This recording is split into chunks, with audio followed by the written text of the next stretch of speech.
Hi guys, welcome back sa ating YouTube channel. Again, it's me Rex Vlog. So andito tayo sa dulo ng San Jose.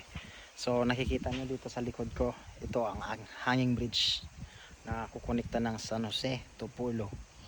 So tingnan natin, check natin guys. Ito natin yung susi.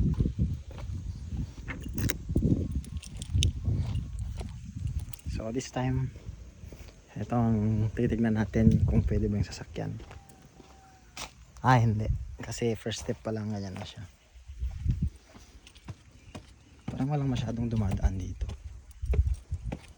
Okay. So, wala namang warning sign. Wala. So, pwede siya. Active na active. Ganda pala nito. Dali lang. Tawirin lang natin hanggang doon.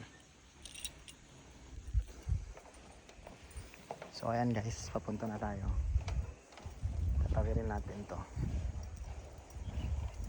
Bali. Ayan. So dito sa kabilang barangay na yan ay Pulo na yan. So dyan ay San Jose. Pulo. Ito yung kumukonekta. Ito ay ilog. Ayan. Let's go, tawirin natin. Medyo nakakahilo lang siya. Or hindi lang tayo sanay.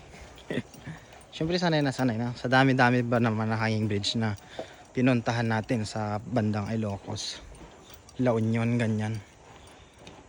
Tad na tayo sa so dito na tayo sa Pulo. So ganito naman kaganda ang Pulo guys. May mga nakabang dito na tricycle, private. Ayan. So dito na tayo sa Pulo. So yan, ganyan siya guys. Ayan. So ang Pulo ay sakop pa rin ng Alaminos. Tapos San Jose, ganoon din. Sakop din ng Alaminos.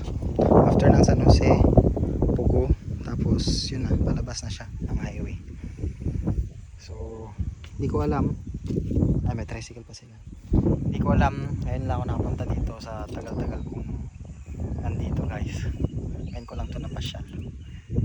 Anyway, sulit naman. Kahit medyo malayo siya. Ang dami mong iskinita. Ayan.